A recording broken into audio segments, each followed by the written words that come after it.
evening and welcome to the Balie, everyone. My name is Iante Mosselman and I will moderate this evening for you. And tonight we will speak with Laurent Binet and Joost de Vries about reality, imagination, history, freedom of the arts, and the way in which art and free expression are under pressure. And I will start by talking with Laurent Binet, and Joost will join us a little bit later. Actors Bo Tarenskeen and Jolanda van den Berg will read two fragments from Laurent Binet's book Perspectives. And a big thank you to Institut Français NL for making this evening possible. I have two small things that are important for you to keep in mind. The first being that there is room for questions at the end of our conversation. The second, that there is a live stream. So if you don't want your question to be circulating on the YouTube channel of the Balie for eternity, then it's best to ask your question at the bar. So if you want to ask something really inappropriate, that is the right thing to do. I'm going to introduce Laurent Binet to you. He studied at the University of Paris Sorbonne Nouvelle, obtained the agrégation in modern literature and thought in Seine-Saint-Denis and abroad. And in 2010, he published his debut novel, HHhH, for which he received the Prix Goncourt for Best First Novel. This was followed by Rien, passe, comme, prévu, the Seventh Function of Language, which won the Prix du Roman Fnac and the Prix Interallié, and then followed by Civilisations, which received the Grand Prix du Roman de l'Académie française. This is his, and then tonight we'll mainly speak about his latest novel that appeared in 2023, Perspectives. It's a beautiful read, so if you haven't read it yet, you must. That was my introduction. I tried to do as best as I can in my Dutch French. Welcome, Laurent. Please give him a warm applause. Merci. Merci. So maybe to start with this novel and how it came into existence, it's a novel of letters, a detective story. Can you tell me how you started working on this novel? Well, my previous novel before this one was Civilizations, and it was located, it was already a Renaissance novel, you know. I mean, it was what we call New Chronia. I imagined that Incas from America invaded Europe, you know. So it was a counter history, and so writing that novel, I discovered the world of Renaissance, and I was so fascinated, so amazed by that world that for the first time I didn't want to move from one time to another. You know, my first novel, HHhH, was a Second World War history. Then the second one, the Seventh Function of Language, was settled during in 1980. And then for the first time, I didn't want to give up with the period, and so I wanted to dig further into the Renaissance. And once I decided to dig the Renaissance time, I wanted it to be at the very core of Renaissance, which is Florence. You know, Florence. The hardcore of Renaissance was Florence, and I wanted to return to a genre. I tried a bit with the Seventh Function of Language, which was the detective novel. You know, I mean so I wanted to make a whodunit at the Renaissance time in Florence. And for some reason, I had the idea that it could be interesting to make it. I mean, the most important decision I made for that book, which makes the book very specific, was to use to make it epistolary. You know, like to write the story only by letters, because I thought that. Yeah, at first I was appealed by the fact that I didn't know many detective novels made with letters, you know, so it's always attractive, like to think yeah, maybe it wasn't done before. In fact, it was done because everything was done. But second, which was more interesting, more valuable reason, was that I think crossing letters with detective novel was interesting for one reason, because it put the reader, it puts you in the place of the detective, like the letters, like, what is interesting in what's the most exciting in a detective novel, the most exciting is when the narrator is the guilty one, but of course you can't do it many times. Agatha Christie did it once, and in fact twice, but once you've done it, you can't do it again and again. But with letters, what was interesting is in that book you have like 12, 15 narrators, like the guys writing letters, who can be guilty, so it makes the reader in the proper, I think, the proper state of mind required by reading a detective novel, which is paranoia. It makes you paranoid, because you know that everything you read, you can't trust, because as in the real life, I would say, everybody lies. And this paranoia is a good thing, you think, of to course. have as a reader? Yeah, why? Of course, it's a part of the game. It's a part of the game. Like when you read a detective novel, it's a game. Like I give you cards. You have you've got that hand in your hand, and you try to find your way in the maze, in the labyrinth of the propositions I give you, in order to, I ask you a question and you try to answer. And of course, because it's not exactly a fair game, I'm cheating, so I try to manipulate you enough, like you'll follow the wrong lead, and and at the end, the game is a success if at the end you are surprised, and you would say, yeah, I should have think about it, And is that then something, because it's of course very enjoyable, everybody likes to play a game, but do you also think, like, apart from that it's fun, and that is it also important to play? Is it good for us as a reader, you think? Well, to play is to. This is the base. This is the base of life. What is the best way to learn? It's to play. The children. The baby lion, he's learning how to chase, how to hunt by playing with his brothers, with his parents. In a way, game is everything of human life. It's the best way to learn is to play, and I don't know. This is the core. Yeah, the best way to live, I think, like to play. And of course, as every game, to enjoy a game, you have to take it seriously. Of course, it is a serious thing to play.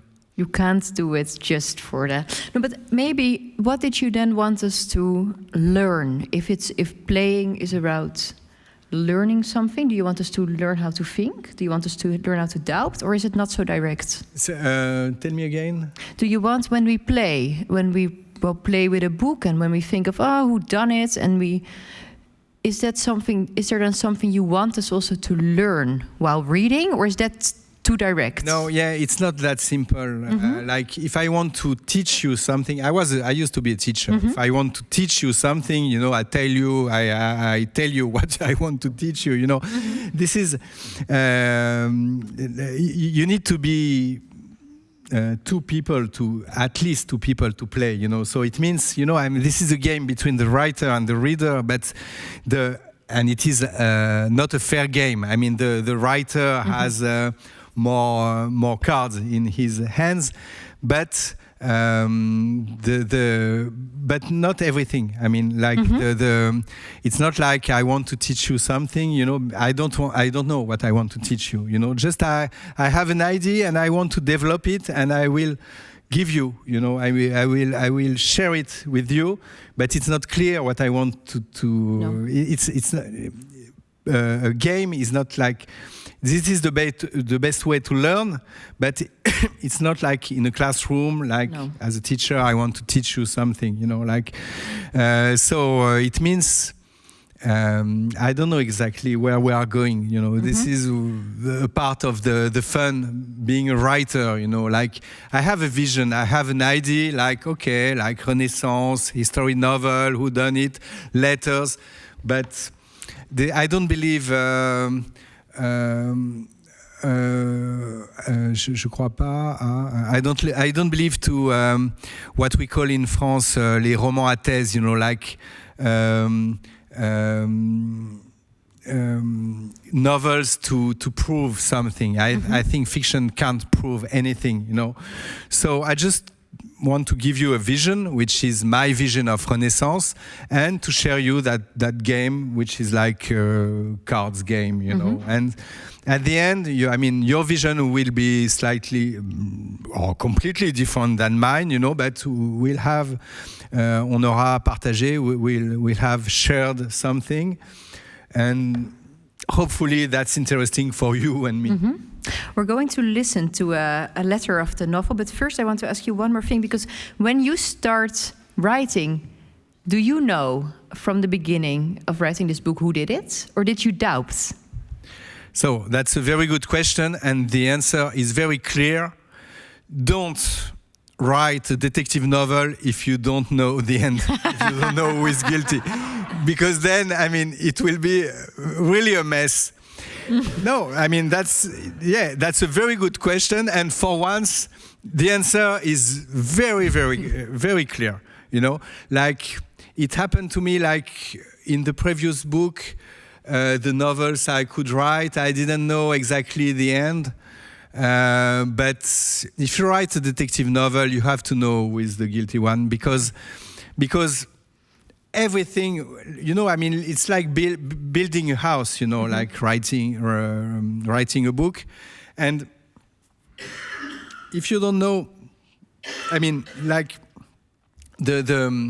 I told you this is like a maze, you know, like a labyrinth, you know, but you, as a writer, you have to know the road, you know, because a good detective novel is full of the piste leads, you know, fake leads, or, you know, clues. As a writer, I give you some clues, you know, but I have to know if it's a fake clue or a right one, you know. So for that, I have to know where I go, because at some point I will drive you to a dead end, but I have to know it's a dead end. You know, I have to, you know, if I want to manipulate you in the proper way, I have to know. You know, it can be random. If it's random, I think, well, it will be a disaster. We're going to listen to a first letter, and it's in the beginning of the book, and maybe as a short introduction. It is a letter of Caterina de' Medici, the Queen of France, and she writes it to Piero Strozzi, Maarschalk. Oh, how would you say it? He's the Maréchal. I don't know in English. We keep it in French. I think the translation will be on it. It's like above a general. Yeah. And it's about she wants to rule Florence, of course, but it's not hers. It's of Duke Cosimo I. And there appears to be a painting, and that painting is an image of the daughter of Cosimo, and she is painted as Venus. It's a painting of a Venus naked, but with her head. And I think this is the information you need to understand this letter. Jolanda will read in Dutch, but we also have the translation here. Parijs, 10 januari 1557. Uw dapperheid, beste neef, werd gisteren nog geroemd door de koning van Frankrijk. die weet dat u een van zijn vurigste dienaars bent. En heel het Louvre galmt van uw heldendaden. Maar weet u, meneer de Maarschalk, dat er andere middelen dan het zwaard zijn om over zijn vijanden te zegevieren? U en ik willen Florence dat van ons is, of het zou moeten zijn. En Cosimo il Popolano, die nog geen derde van uw onverzaagdheid en nog geen kwart van mijn aanspraken heeft, verspert ons al veel te lang de weg. Zolang die kleine, onbeduidende de Medici onder bescherming van Spanje staat, zal het moeilijk zijn, als ik uw verdiensten niet kende, zou ik zeggen onmogelijk, de stad met een militaire actie in te nemen. Maar u kent de Florentijnen. Er is maar een futiliteit nodig en ze schreeuwen al om de republiek. Die futiliteit zal zeker niet van uw verbannen vrienden in Rome of Venetië komen. U en ik herinneren ons nog hun onvoorstelbare passiviteit toen Lorenzino Alessandro doodde. En dat werkelijk verlammende onvermogen van ze om de gelegenheid te baat te nemen als die zich voordoet, laat er bij mij geen twijfel over bestaan. Van die mensen valt niets te verwachten. Laat ze maar blijven samenscholen om te complotteren zoveel als ze willen. Een dergelijke gelegenheid doet zich nooit meer voor. Maar ik weet dat u van een ander kaliber bent. Bij u is er niet veel voor nodig om het juiste moment aan te grijpen en Cosimo terug te sturen naar het niets waaruit hij nooit tevoorschijn had mogen komen. Nu heb ik bij toeval een middel ontdekt om zijn gezag blijvend te ondermijnen. Het zekerste en meest funeste middel, de spot. Er bevindt zich op dit moment in Florence een schilderij dat de oudste dochter van de hertog afbeeldt in Eva-kostuum en in een bijzonder gewaagde pose. Tref maatregelen om het schilderij in uw bezit te krijgen. Stuur het naar Venetië, druk er kopieën van en laat die in heel Italië rondgaan, in Europa en zelfs tot aan Turkije. Laat het Arentino zien, terecht bijgenaamd de gezel der vorsten, en laat hem de schotschriften schrijven waarvan hij het geheim kent. De vrede tussen Frankrijk en Spanje zal niet eeuwig blijven duren. Als Philips eenmaal op een ander strijdtoneel opereert, dan zullen we eens zien wat een verzwakte Cosimo waard is. Ik zeg niet dat het een gemakkelijke onderneming is. Het schilderij wordt door Cosimo zelf bewaard in zijn eigen garderobe. Hier hangt alles af van de juiste man. Hij moet binnen kunnen komen, vermetel zijn en nagenoeg geen scrupules kennen. Ik zelf ben al veel te lang geleden uit Florence vertrokken. Kent u stom toevallig zo'n man? Dank je wel.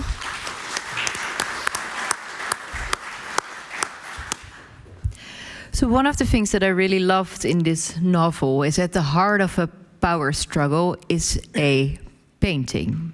Not a weapon, not artillery, not the military. And that's an interesting way, I think, to look at art.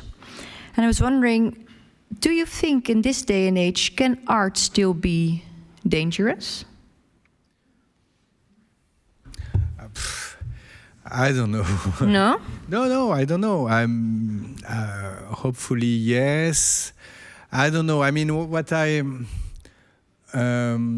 think about that extract we just heard is this was all about communication, you know, and I was thinking like they didn't have the social networks, but it was in a way they had, you know, and painting was a part of that soft power, you know, and that Arentino, you know, he was like on dirait un influenceur, you know, an influencer, yes, you know, so things didn't change that much. And yes, of course, I mean, some piece of art can change the world, but I don't know how, I don't know.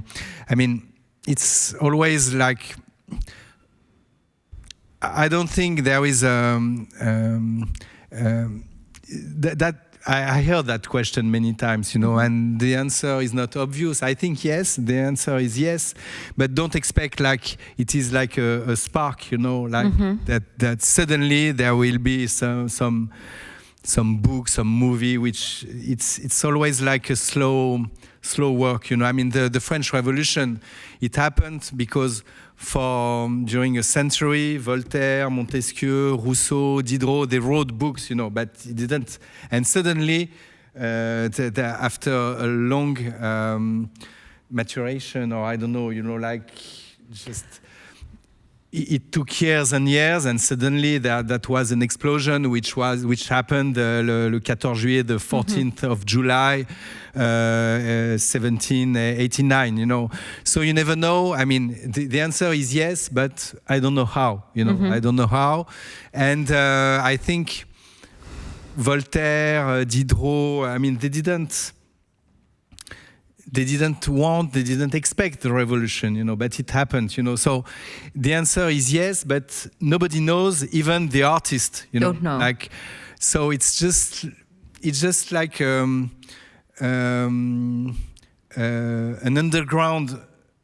underground struggle among the society. Which the fighters, they are even not aware of,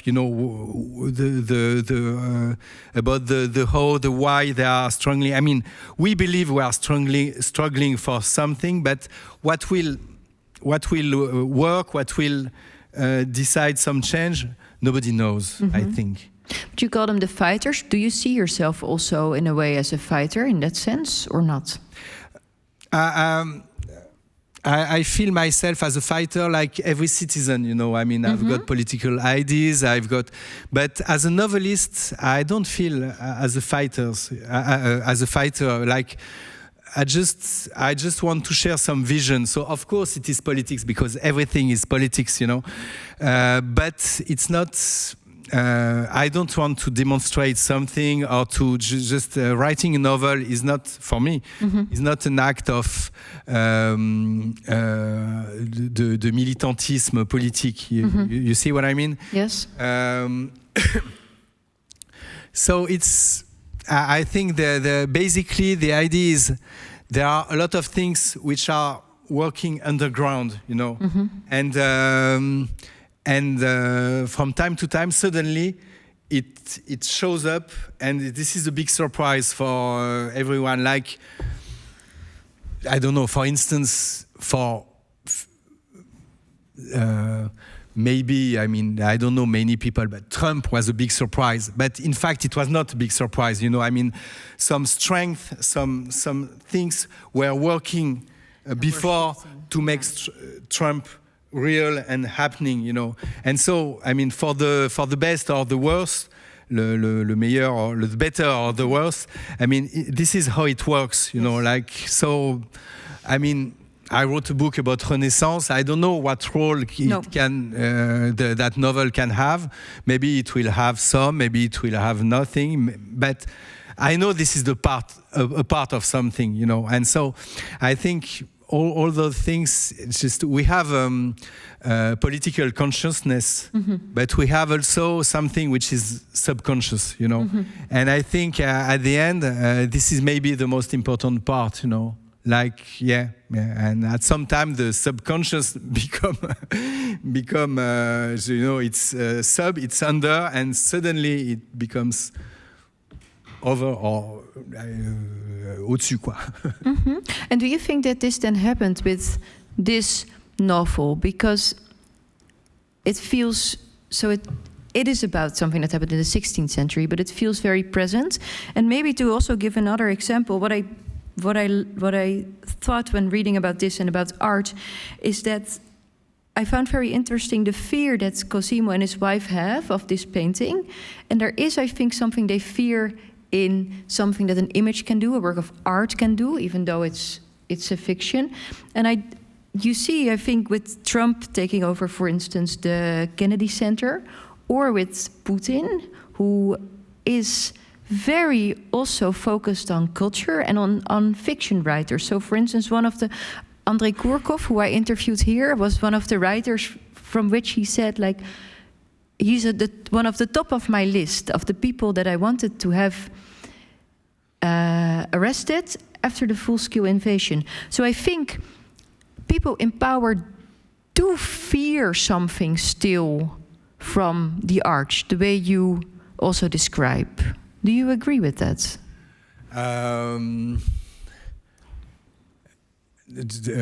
Tell me again, because I'm not sure I got everything. I'm sorry. I think that maybe autocrats. I got André Kourkov, because the writer of Le Pingouin, the Penguin, right? Yeah. So I got this part. Putin is afraid of him. Let me say it like that. Yeah. And then Trump, also the Kennedy Center, which is a big art center in Washington or New York. Now I'm lost. Okay, Washington. Thank you. He replaced the director of it, for instance, and he sort of shut it down. So I think there is autocrats, dictators. Well, Trump is not a dictator because he was chosen, but powerful people tend to be still afraid of art, I think. Well, but why do you, if you agree? Yeah, I know too much about it because I was my publisher was Grasset, so you may have heard about it in France. that it's not an autocrat, but that tycoon or that magnate, I don't know how to call it. He bought the publishing house, and he wants to reshape culture. Like, of course, anyone concerned about power wants to takes care about culture. Yeah, of course. Why? But, well, because I told you, like, the culture doesn't find with guns and weapons, but this is an underground fight. Like, this is what I told you. Voltaire, 50 years after Voltaire, Voltaire leads to the revolution. So, everybody concerned about power, they are aware about that, and so. I would do the same. I think I would try to control the information and culture. If I was in charge, I don't know. If I was afraid of losing my power, it's logical. Like Michelangelo, he said, like to use a metaphor. I'll try. Like at that time, they had big debates among the cultural world, like we have now a little, like Vasari, he organized a big debate about drawing and painting. What is the best? Drawing, le dessin ou la peinture? No. Sorry. Painting or sculpture. La peinture et la sculpture. And they were asking to a lot of artists, like, okay, so of course some they say, painting is the best, sculpture is the best, and one of them, Pontormo, I think, which is an important character in my book, he said, no, drawing is the key of everything, and because drawing is the foundation of both sculpture and drawing, and Michelangelo, his answer was, no, it's more profound than that. What's the most important is the idea, and there is that famous story about that he can watch a block of stone, of marble, and he sees, he sees the sculpture inside, and so what's the most, of course, he's a magnificent worker, but what's the most important is the idea. And this is everything happening in the world. I'm talking about art now, but everything happening in the world starts with the idea, the idea of, and so that's why, of course, culture is the start of everything, so that's why it's the people in charge, those who have the power, they take care so much about culture because the idea is always the danger. The idea is the seed, the seed of what can grow or not, but. During dinner, I think you said something very interesting about the Medici family and the. and the billionaire Vincent Bolloré, who just bought the a publisher, Grasset, that you're with. And you said, but the Medici, they did really care about the arts. But there's something way more dangerous, and that is someone who has a lot of money who does not care about the art, but about something others, something different. Yeah, well, I mean, at the time of, that was a hard time. The plot of my book is happening in 1557, which is a hard time because this is the return of Inquisition. The Pope at that time, there were great Pope when Michelangelo was young, which allowed him and ordered him the Sixtine Chapel but at the time of the book, the Pope wanted to destroy the Sixtine Chapel, so it was like the return of Inquisition. And at the time, the Duke of Florence, he was not like that at all. He was a really friend of art, and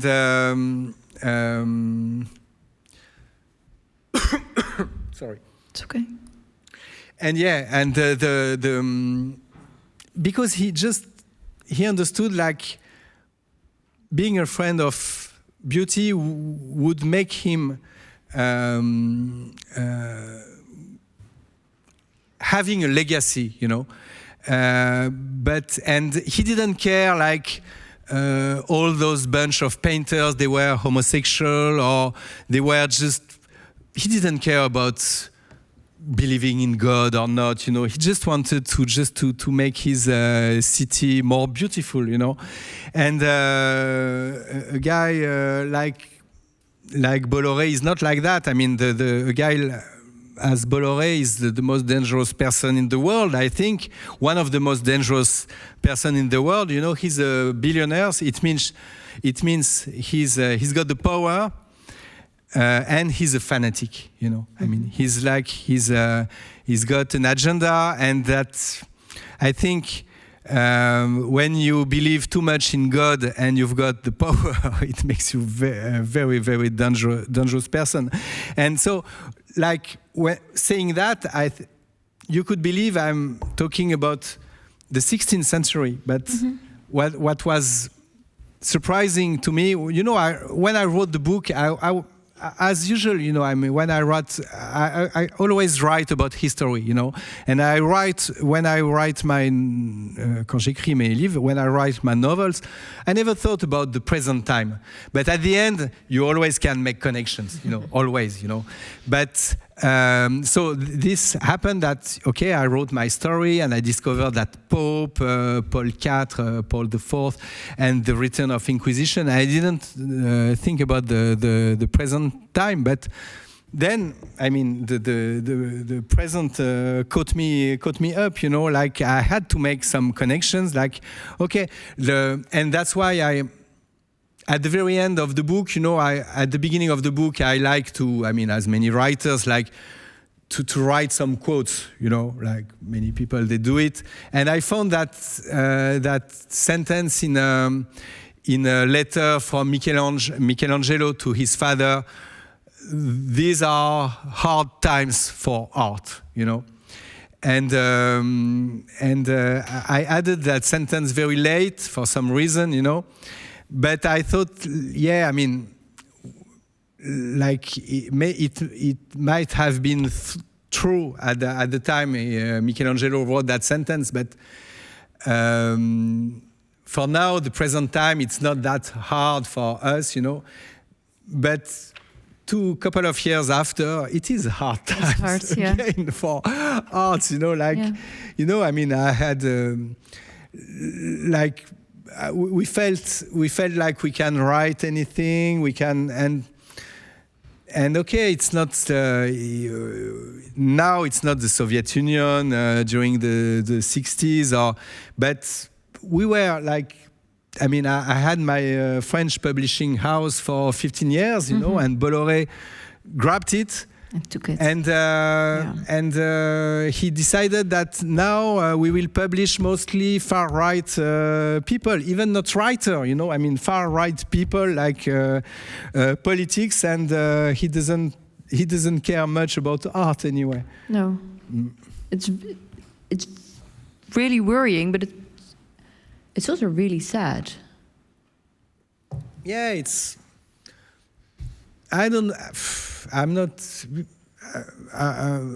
je suis pas dans sa tête. I'm not I don't know what he thinks about, you know. But yeah, I think like, I mean, I was glad, you know.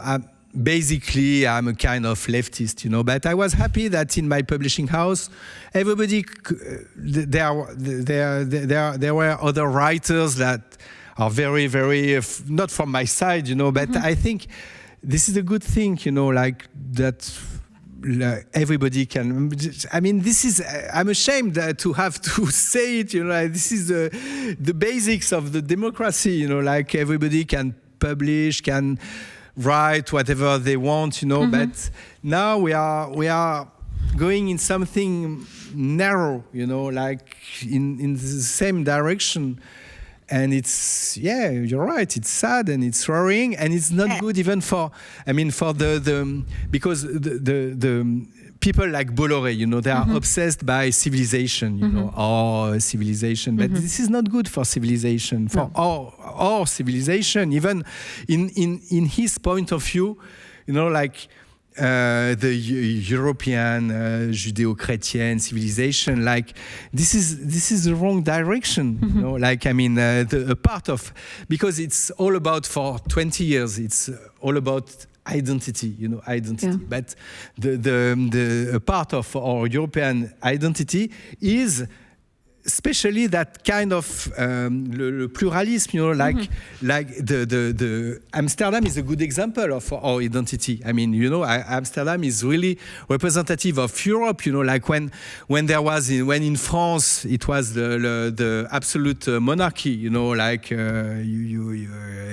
there was no free speech at all, you know. People, where they used to go to Holland, you know, to publish Descartes and Voltaire and everybody, you know. Like, so it was, I mean, le pluralisme is a part of, I mean, the free speech, and this is a part of the European identity. So even from his point of view, Bolloré is making a mistake, I think. Maybe one last question before we go to a fragment that is about this.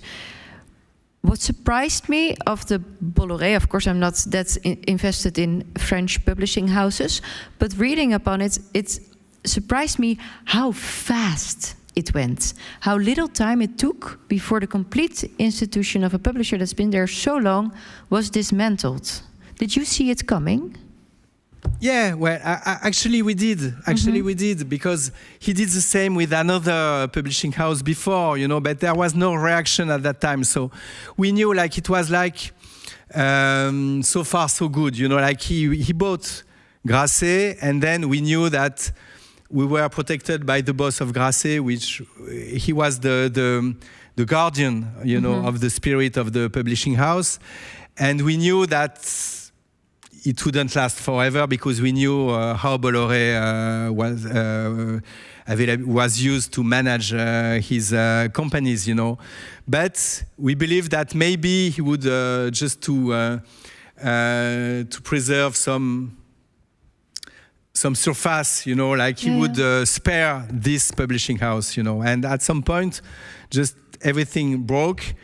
And what was good is that it didn't happen that fast, but all of a sudden he fired Olivier Nora. We expected it, but we were in that state of mind, like, so far so good, you know. But what was interesting is once he fired him, then the reaction was fast too, you know, like in 24 hours, like 200 writers, they decided to leave, to quit Grasset, and to say, okay, so now this is the things are going too bad, so we leave Grasset and we won't publish there anymore, you know. So this is, yeah, I mean, this is a kind of war, you know. I mean, it's a big word, of course, but at least it's a fight, you know. Like it's a fight, and now what was interesting is there was a response, you know. Like we struck back. In 24 hours, we decided that enough is enough. You know, he can't do that. Anytime to magazines, to networks, to broadcast, you know, to television channels, publishing houses. So this one was La Goutte d'eau, you know, the drop, La Goutte d'eau, you know. Spilled over the the so here we are. I don't know what will happen, but yeah, I mean, this is a kind of hard times, you know, for culture. Yeah. I'm going to ask you to read something that is, well, very accurate in this sense. Maybe briefly, it's letters written by Michelangelo Buonarroti and Angelo Bronzino, and I don't think it needs much introduction. Florence, 25 januari 1557. Laat die Spanjaarden toch de pest krijgen. De hertogin wil dat ik de fresco's naar haar smaak overschilder. Maar ze koopt me niet voor een paar florijnen. Ik zal het werk van mijn meester zo eerlijk mogelijk en zoals hij het heeft gewild afmaken binnen de mogelijkheden van mijn geringe talent, zoals God het mij heeft gegeven. Ik beloof het u plechtig, u en de nagedachtenis van onze diep betreurde vriend. O tempora, o mores, ze hebben de mond vol van Cicero, maar wij kunnen dat net zo goed op hun bordje leggen. Die mensen denken dat ze pal staan voor de deugd en ze zien niet in dat deugd zonder boodschap van het evangelie niets anders is dan misleiding en ontaarding van de ziel.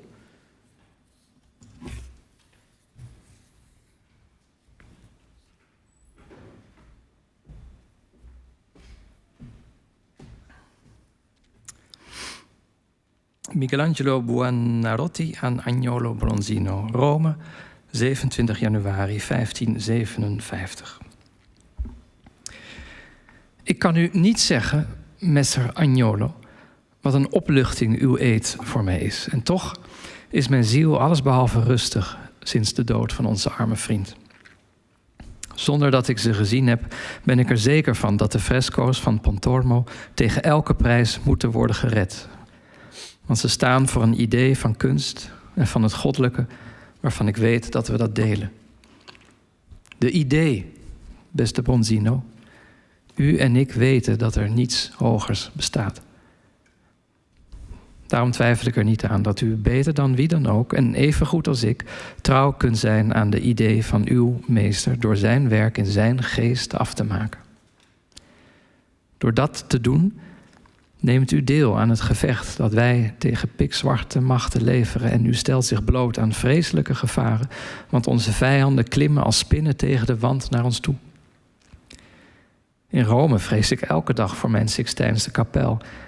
En ik begin me af te vragen of ik er niet goed aan doe de arme Volterra mijn naakte maar te laten sluieren, als het minste van twee kwaden, om niet het risico te lopen dat het geheel wordt vernietigd.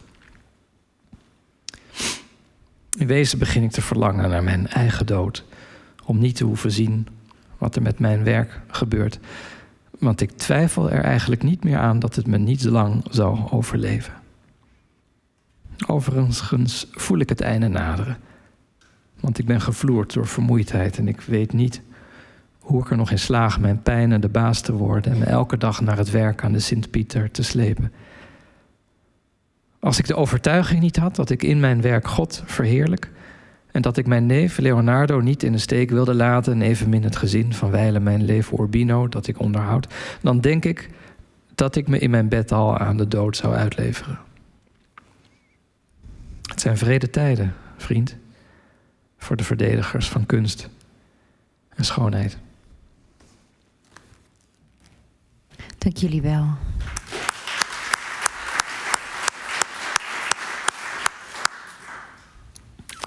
Yes, this is it. But when you were writing this, and one of the things you've also said in interviews about this, and that's maybe another part of what you're describing in the way that art is under pressure is that it's not only threatened from the right, but you've also had a real disappointment with the progressive left, because they've also not let art have the freedom that it deserves to have. Can you tell me about that? This. I wrote the book when before I heard about some books were rewritten, like Agatha Christie, James Bond, Roald Dahl, you know, and so it's because it was not politically correct, or I don't know. And I think so that came from the left, you know. And I think it was as crazy. I mean, it was even worse maybe than the you know, from the right. They just want to forbid books from the libraries, you know, like, okay, in Florida, they just decided that Shakespeare is banned. Mm-hmm. Everything is banned for some reason, you know. But this is even more, I mean, it's more tricky. Like, no, they won't forbid it, but they will rewrite some sentence they don't like for some reason, you know. And I think this is even more dangerous because it's really like, I mean, it's Orwell, you know, like it's you touch to the art of the writers, but you touch to something even maybe more important, history, you know, like if you try to change the past, you know, I mean, maybe Agatha Christie was, you know, very, very conservative and a bit racist, and okay, maybe, but I mean, she was like that, you know, so you just don't have to erase the fact that she was like that, you know.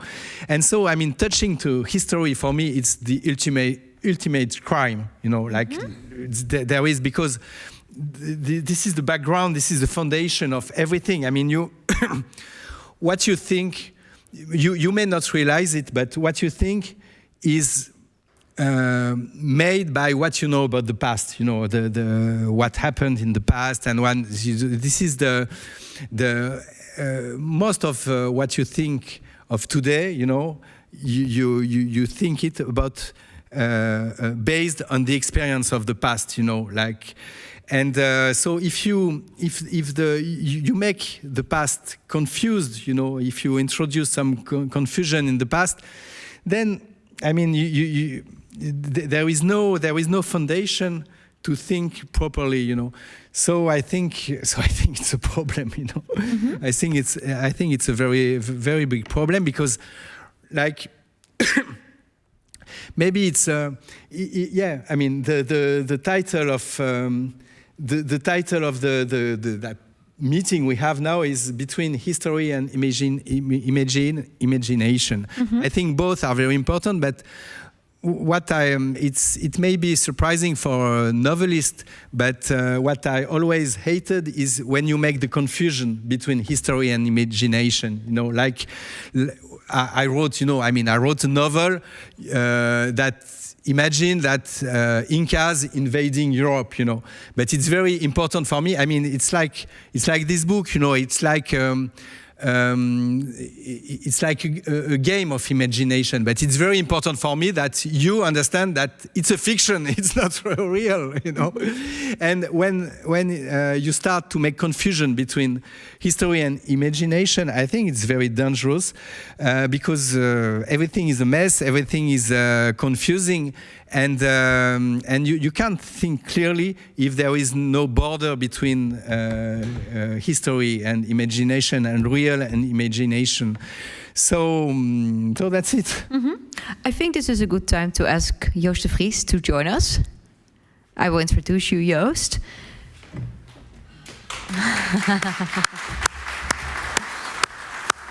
He's the editor of the Volkskrant Sunday Supplement, and he's also one of the regular contributors to the literary podcast Boek FM, and the author of acclaimed novels Clausewitz, The Republic, Old Masters, it's all translated in English, Calm Down Tiger. And in 2023, he was awarded the Frans Kellendonk Prize for his entire body of work. And his latest novel, Hogere Machten, Higher Powers, a beautiful beautiful book, I think. Was nominated for the Libris Literatuurprijs. I'm just going to say that in Dutch. Welkom Joost. Dank, fijn dat je er bent. Yes, you also write a lot, I think, about... Well, this book plays in the 1930s. Yeah, 30s and 40s and 50s. Yes. And listening to what Laurent just said about history and how you cannot change it, even if you write a fiction, how did you deal with this?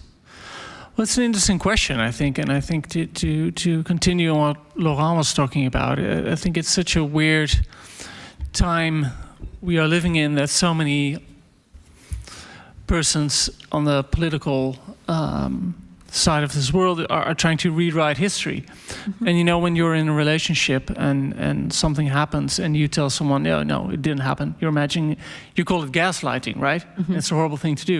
And I think that's very much going on with a lot of political parties, where it's, Geert Wilders' party in the Netherlands, or it's Vladimir Putin, who was this whole, 2 years ago, wrote this 5,000-word essay about, his idea of Russian history, and it was pretty much all made up. So history more and more, just as the way culture is becoming more and more a playing field, I think, between all kinds of political forces. So whenever I'm writing something, I feel like you have a certain sense of moral obligation to deal with it, and I agree with Laurent, to make very explicit what is made up, and not just making explicit what is made up, but also not reframing it to fit your own picture. Just you have to have a sense of obligation towards the past. And I think in Laurent's book about Heydrich, which whenever I pronounce it, I was put in too many H's or too few. But I think it's one of the biggest themes where you're constantly, I think what for me, I love that book, that it's one of those things where whether it's you or the narrator, is almost feeling guilty about telling this very exciting story from the past. So you almost feel like you have that's what I suppose what I'm talking about. You have this obligation. Like, are you using history as a novelist, to work out a certain theme? Are you using history because you're interested in a certain period? Or are you using history just because you want to tell a clever story and you want to entertain the audience?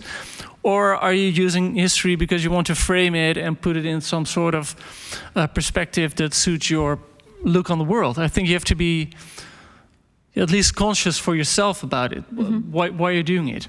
I'm of course going to ask you, why did you do that? Why the 1930s?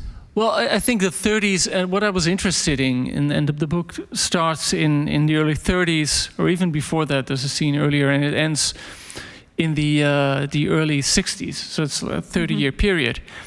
And what I was looking for was pretty much a bigger canvas, so I wanted to paint a portrait that was big, and I wanted to write about relationships that lasted for a very long time.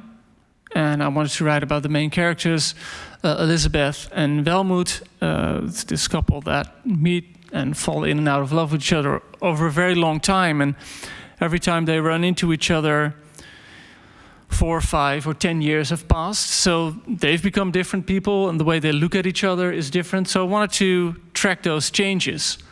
But I think also when you look at that period from the 30s to the 40s to the 50s, like everything changes. And not just because of the Second World War, but it changed the way we looked at our relations in the West to the rest of the world.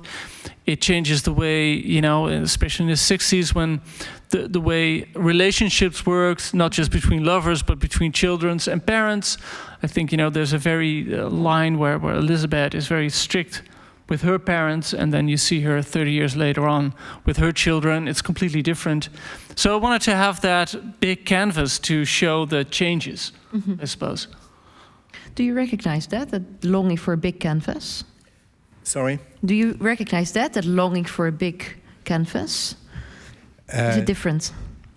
Sorry, I didn't. As a writer, do you think you were looking for like a big canvas to paint your story on? The big picture? Yeah. Yeah, of course. I mean, what interested me in perspective is, I wanted to write that detective novel, but putting the intrigue, the murder in the painting society m'a permis, let me describing all the society, because the painters during the Renaissance, they were at the crossroad of every part of the society. You know, they were working for princes and kings, working with workers, helping them as assistants, with religious people because of the subject of the. So, yes, of course. I mean, as just a man loving history.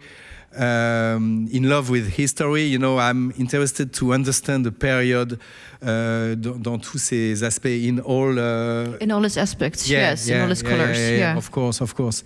And what's interesting, if I followed Joost, is 30 years is interesting, because 30 years is I don't know, 30 years is nothing, but if you watch it in 30 years, many things change, you know. And I think maybe maybe not in the Middle Age, but I'm not sure. I mean, 30 years is a huge gap, you know. It's a lifetime, but from the beginning to the end, it's completely different. And it was with the Renaissance. It was. Yeah, also especially with the Renaissance. I mean, if you look at modern history starting from the Renaissance, it's very hard to find any country that over a period of 30 years, you know, if you look at the start of 30 years, and 30 years later, you probably had wars, you had all kinds of health scares, you had, you know, different cities crumbling and being full. You know, 30 years in your life seems like a short time, perhaps, looking back at the, you know, thousands of years of civilizations. But 30 years, like, everything changes. And you're right. I mean, 30 years is a good scale. Yeah. Bonne échelle. Yeah.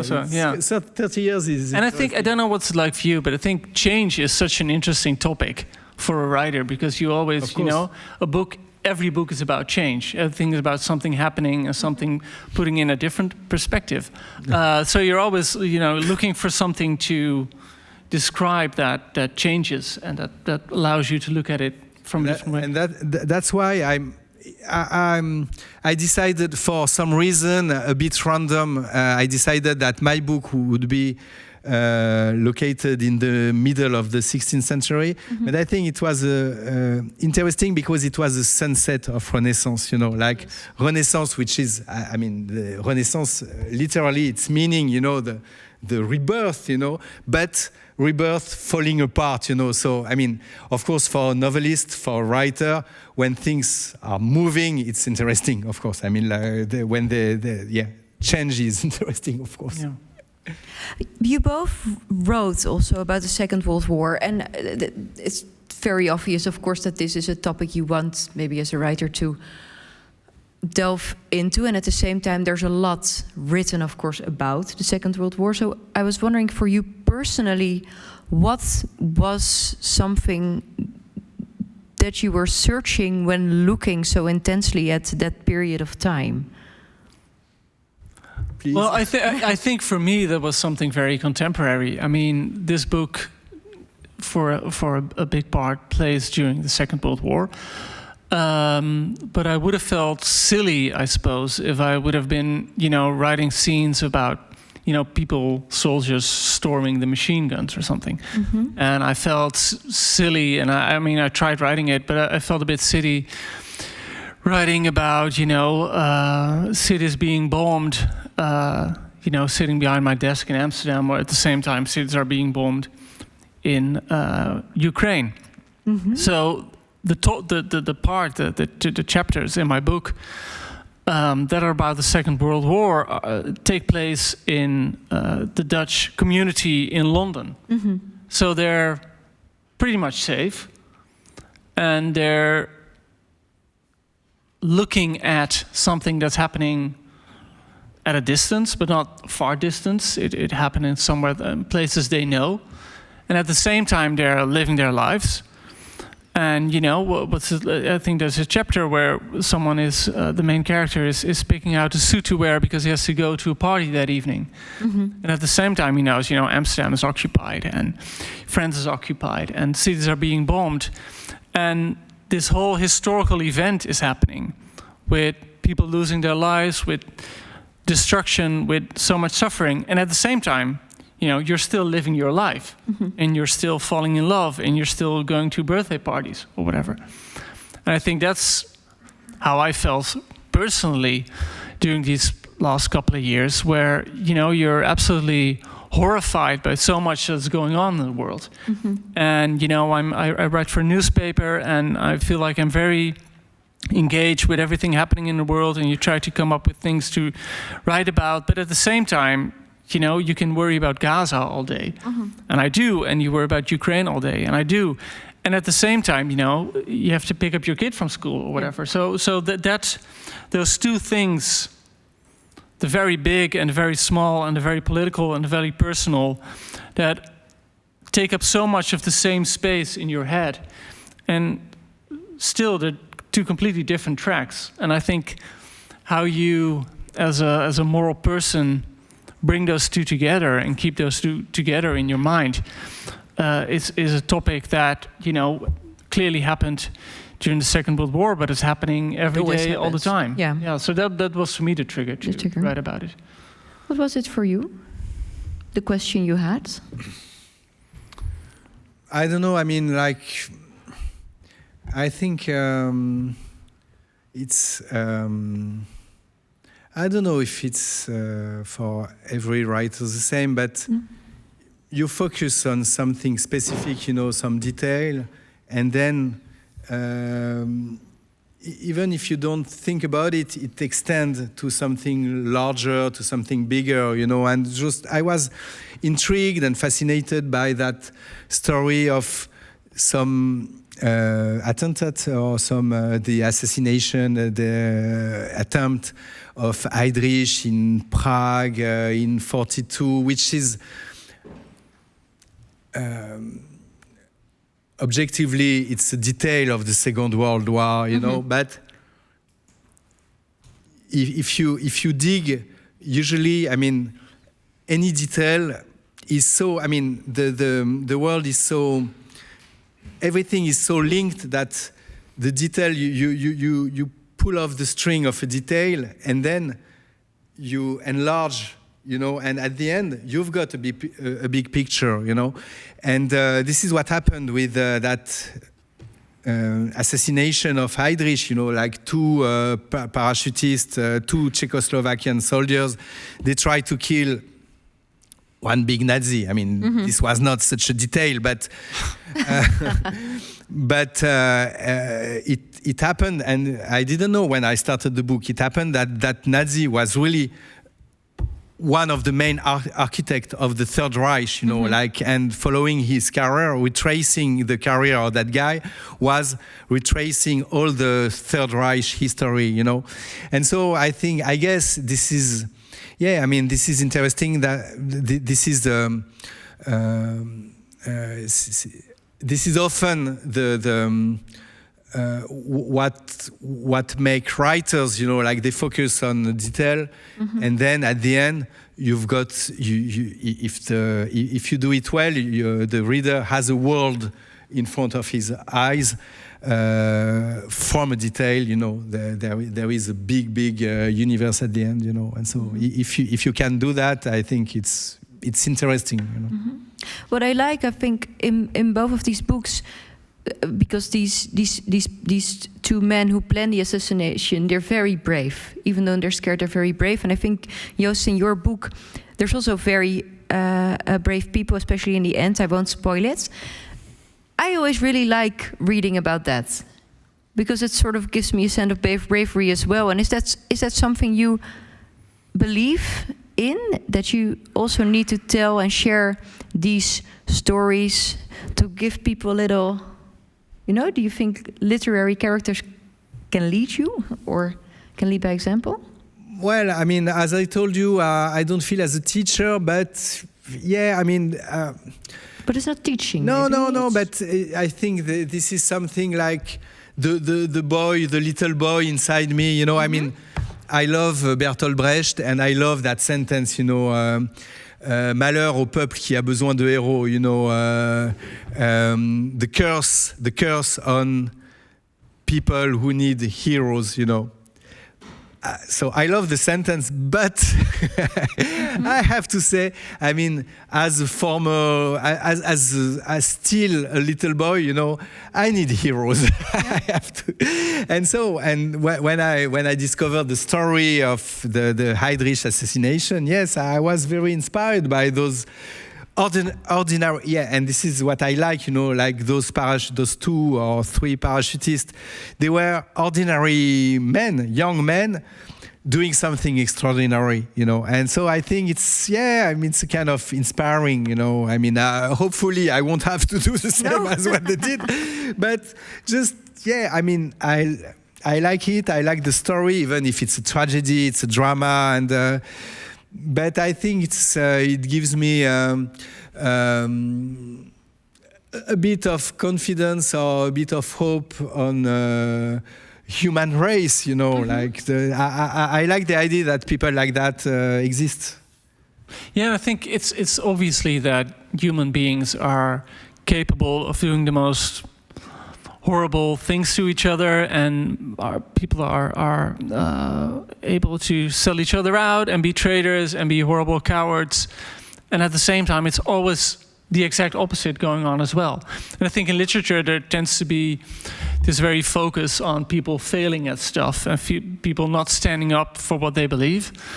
And I think for me, there's, insofar as the main character is a hero, he's more that, you know, for such a long time, he's been on the sidelines, and he's just so happy to not be on the sidelines for one, even if it's a tricky perspective. So insofar he's a hero, he's also doing it for selfish reasons. He's not doing it just because he's such a moral, great person. He's also doing it like he feels like he needs to prove something to himself. So there's this element as well. And I think just a little while ago, I watched Le Chagrin, Le Pitié, the famous documentary by on French resistance. Marcel Aufus. Yeah. And it's like the best film I've ever seen in such a long time. It's like this 4-hour documentary about a town in provincial France.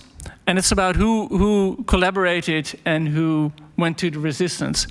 And it's completely random who did what. It's completely, you know, people went into resistance because they went into a restaurant and they ordered. I knew you were talking about that scene, of course. And they went to the restaurant and they ordered the steak, and then the Germans had already ordered the steak, and they were like, "That's our cows. Those are French cows." And then they went to the resistance. So it's like completely. Even though the guys who went, you know, who we would consider to be heroes, sometimes go into that just by chance. And I think that's such an interesting topic for novelists. Yeah, sure. But it's also quite quite worrying, right? That it's very arbitrary then what side you were on. Yeah, I mean that's the whole point, right? Who said that? It's not, you know, the question we need to ask ourselves is not how can we make sure we're not victims, but you know the question needs to be how can we make sure we're not the perpetrators. Abel Herzberg, denk ik. I think Abel Herzberg, yeah.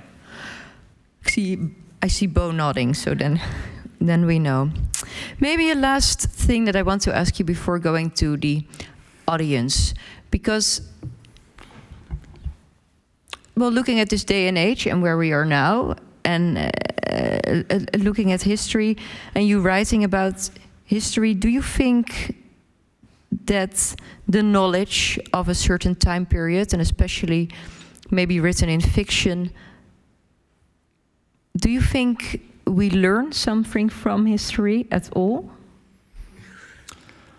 Yes, I need to believe that. This is more something I want to believe than I necessarily do, because, you know, we live in a time where there are so many parallels to be made to different time periods. And, you know, every day we make them in the newspaper and we write columns and we write opinion pieces. And, you know, it doesn't seem to stop those decisions being made. But I think we are, I do believe, you know, just as Laurent described with the situation of Grasset, we do live in a time where certain forces are trying to, I wouldn't say necessarily silence, but make a certain kind of moral and intellectual discourse impossible. And I think, you know, we have in France, we have the situation with Grasset, I was thinking about the US, where Jeff Bezos pretty much closed down the entire book section of the Washington Post. Yeah. And this was absolutely not an economical decision. It wasn't made out of his need to have a little bit more money. It was clearly like he doesn't want a certain level of cultural and intellectual and moral discourse around. He just doesn't want it to exist. And I think as novelists, you and as writers, you constantly need to be aware of this. And you need to make sure it's still around. And looking at history helps you be aware of this. Yeah. No, I'm afraid I wouldn't be that optimistic. I think we don't learn, we don't, we forget,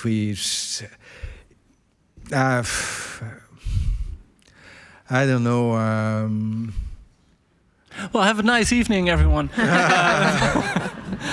No, there was in France. There was a book a couple of years ago. It was called 1938. And it was an essay saying like we are in 1938. And there was a debate. It's a bit of exaggeration. We are not in 1938. And since that time, a few years after, I think we are in 1939 now. Because, I don't know, Trump, threatening to invade Greenland, Canada, and invading, attacking Iran. And, it is not in 39, with the Austria. So I think we may know about history, but there is some. At some point, there is we miss some connection. The Second World War. We all know about Second World War, but it's not enough, to stop some kind of process which looks like we have it now under our eyes, and still it's happening. So maybe, le pire n'est jamais certain. The worst is never sure, but day after day, just every day, in the morning, you check, you say, really? Trump said that, he did that, and Trump and Putin and everything. We can't believe what we hear, what we see, but we can't stop it, And there are some forces going, and so, the idea that, after the Second World War, Hannah Arendt and so on, they said, cultures should have preserved us to what happened, but culture, didn't preserve us to anything, and Germans, they were the most cultured person. That was the country of culture, of philosophers and so on, So, I don't know. I'm not very optimistic. Sorry. No, I think culture, in its sense, will not save us just by being culture. It needs to be embedded in so much more than that. And I'm always, I do believe there's lessons to be learned from history, but I think one needs to be careful with making those lessons too literal, too one-on-one.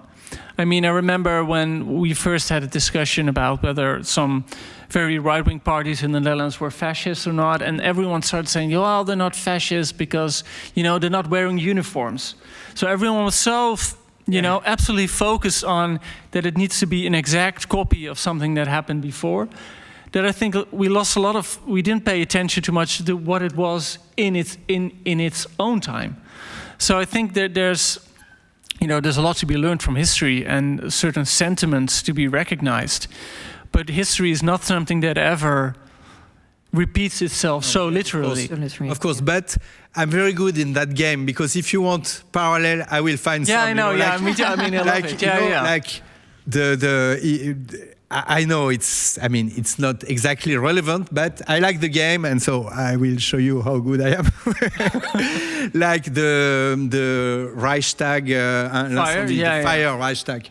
Capitol, like the attack of the Capitol, the parallels I can find you of any event, I will find you some. Which is not exactly relevant, but you're right. It's just like the purpose is not like to say it's exactly the same, but just to see it as a warning, like, okay, there is something a bit similar, so take care. And to come back to what we were talking about earlier, I think you need to recognize that things are always changing, that you not ever need to think like the way it is today, that's how it's going to be forever. You need to always be aware, and I think that history can help teachers, is that things are always in motion and things are always changing, and what is very popular today might not be so 10 years from now. Mm-hmm. I think that's what I would call an historical awareness. And that is needed. Maybe one last thing about this comparison before I do really come to you, and that is that what you write about in the HHhH, about what happened in Sudetenland, people have very often compared that to the annexation of Crimea. Yeah, you're right. Yeah, of course. I thought about it too. This is very similar. Like the Russian. Putin did exactly what Hitler did with Czechoslovakia. Mm-hmm. He said, okay, that part of the country, there are Russians over there, so it's mine, and this is what Hitler did with Czechoslovakia. So of course this is a kind of parallel with. You always find. Yeah, I had to think about it, like. This is something very similar, and so this comparaison n'est pas raison and everything, but this is a kind of pattern, you have to take, and this is what history can help, like, this case reminds me Czechoslovakia in 1938. A guy pointing a place. Okay, there are Russians, so this is mine. So I invade. Yeah. So be aware of the parallels. Whether it's Jeff Bezos completely destroying the Washington Post or an annexation of a country. I'm coming towards you. If you want to ask a question, please do. Can I have some lights? Yes, I'm coming over there.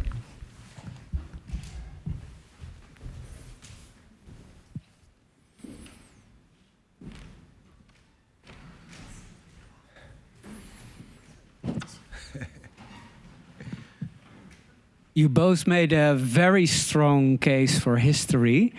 Thanks for that. But what about the future? And as novelists, do you see alternatives for the dystopian novel? Or is it inevitably a dystopian novel if you write about the future?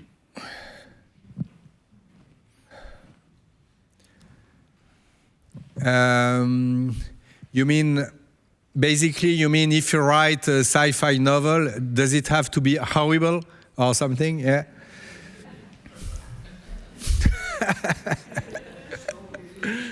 No, I don't know. What do you think? Yeah, and it's a tricky one coming up with one that if it's not dystopian, it's utopian. And it's I suppose I do find it difficult to, if you would write a very upbeat and we're all wearing pastel colors and everyone's fine and we're enjoying the weather, and people would see it as perhaps horribly naive.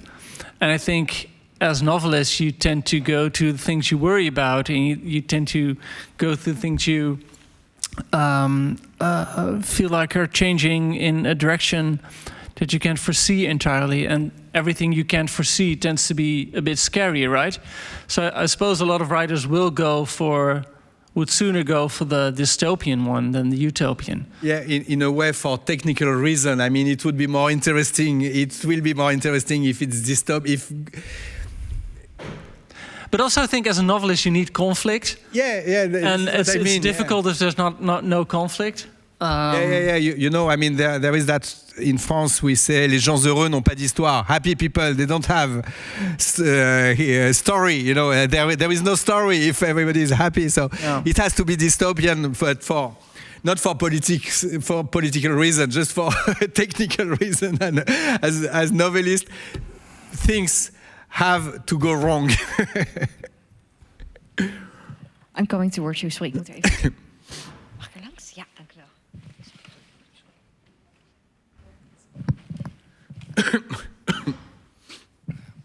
It's a bit of a conceptual question, but I was intrigued by what Joost said about having a moral obligation towards history. Because where does that put the writer versus the autocrat? Because the autocrat also believes that he is fulfilling an obligation towards the past. Sorry, again? I'm not sure I got the difference with autocrat. Joost was saying that as an author, he tried to fulfill a moral obligation towards the past. Towards the past, yeah. And so my question was, how can you do that as a writer? And how does that differ from what an autocrat is doing, who is also trying to fulfill his view of his obligation towards the past? I think the main difference is, it's like with, it's a bit like religion, you know. I mean, like it's like the ethic of the writer. I think not every writer believes the same, but my moral obligation is to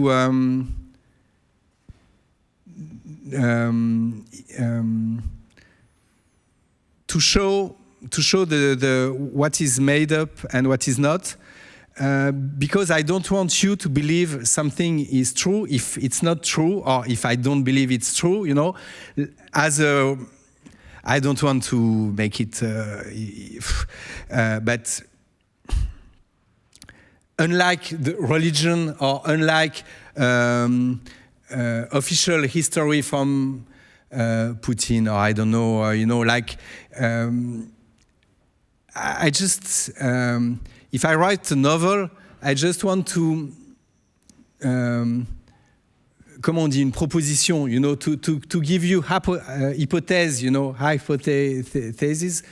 But I don't want to convince you of everything, you know. And I certainly don't want to make you believe that something happened if I know it didn't happen. So that's a big difference. And I think the autocrat, they want to erase some part of the, you know, they want to build some official history, which is obviously not the fact.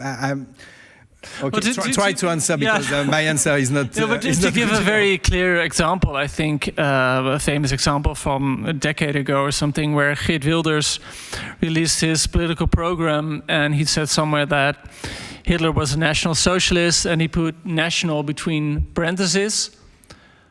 Clear as what he was saying is Hitler was a socialist. So he put away the national part, which is clearly right wing, and he tried to portray Hitler as left wing.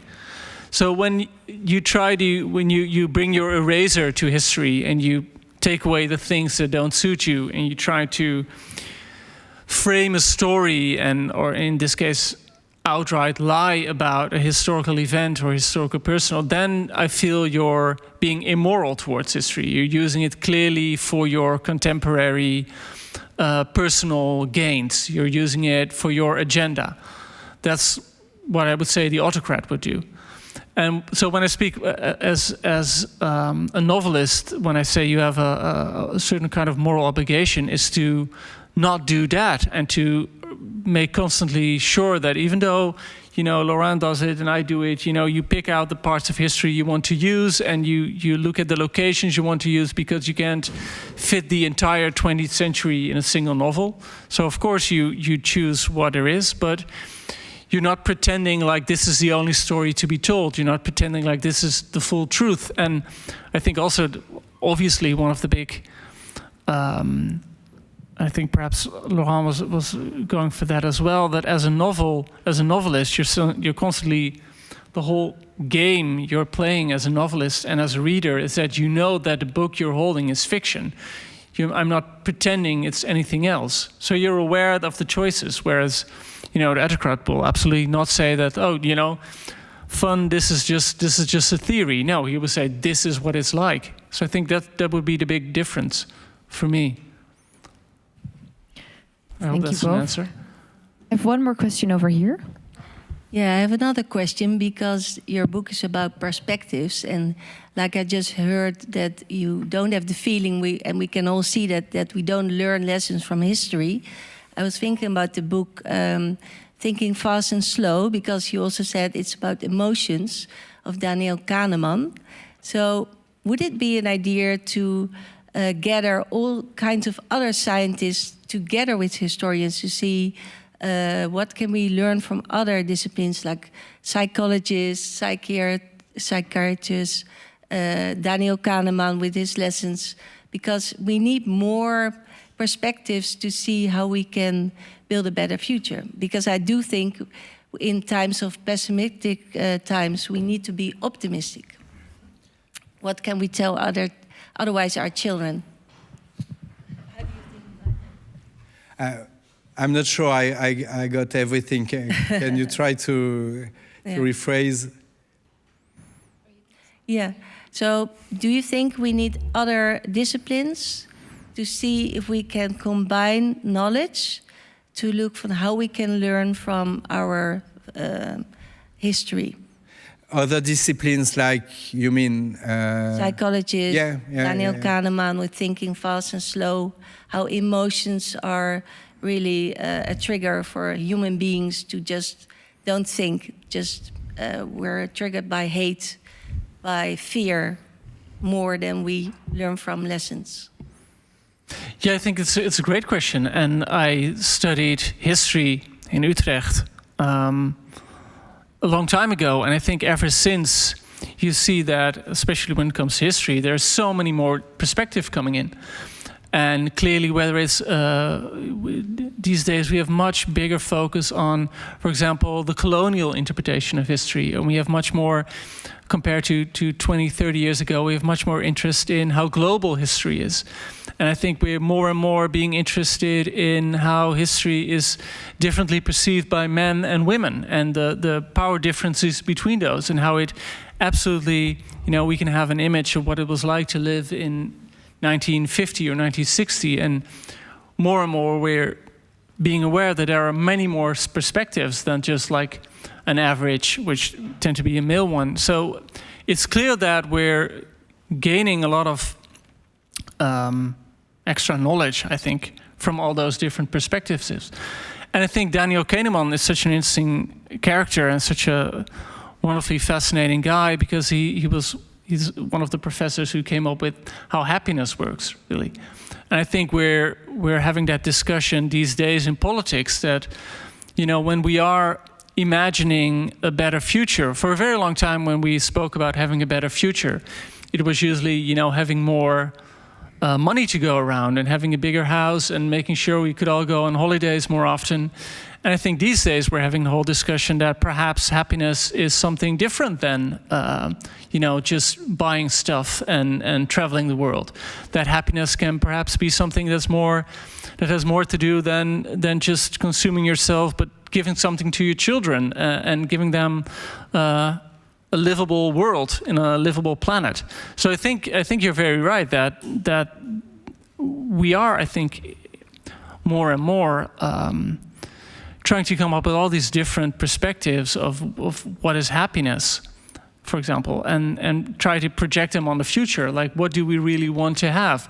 I think we're having, I'm sorry if I'm ranting now, but I think, for example, there's so much about how people view their career. I think in the past 10 years is so completely different than 10 years ago.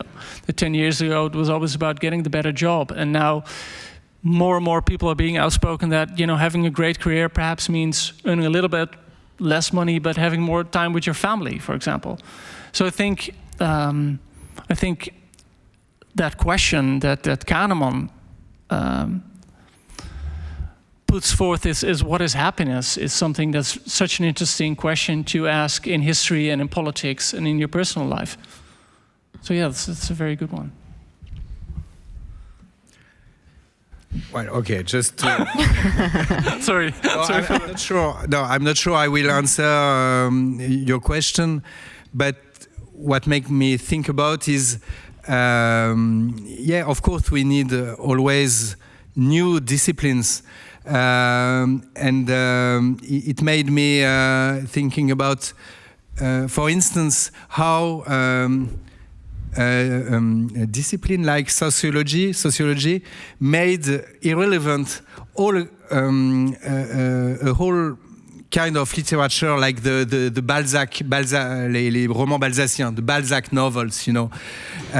Before sociology, you know, Balzac could teach us a lot about how is working the society, you know, and then appeared the sociology as a science, you know, science, I mean, discipline, you know. And so for me now, like after Pierre Bourdieu, it's not very relevant to write a novel like in the Balzac style, in the Balzac way, you know. And so, and after sociology, there will be always something else. And in a way, I mean, Bourdieu, with his concept like le capital culturel, capital symbolique, etc., was more creative than many novels which are still published today, but I think they are useless. You know, that way to describe the society now is old-fashioned, and you have to invent not only, I mean, like. This kind of novel, it's useless now because you have to find your creativity somewhere else, you know. Thank you both very much for this, maybe not the most optimistic, but nevertheless really urgent conversation. Your books did really give me also some hope and some examples of bravery that I appreciate very much. So thank you also for that. Bo Tareskin and Jolanda van den Berg, thanks for reading. And Institut Français NL, thank you for the collaboration. Have a drink. I think it was very warm in the hall. So I think we all deserve that. And thank you again so much for being here. Thank you. Merci beaucoup. Merci, Jan.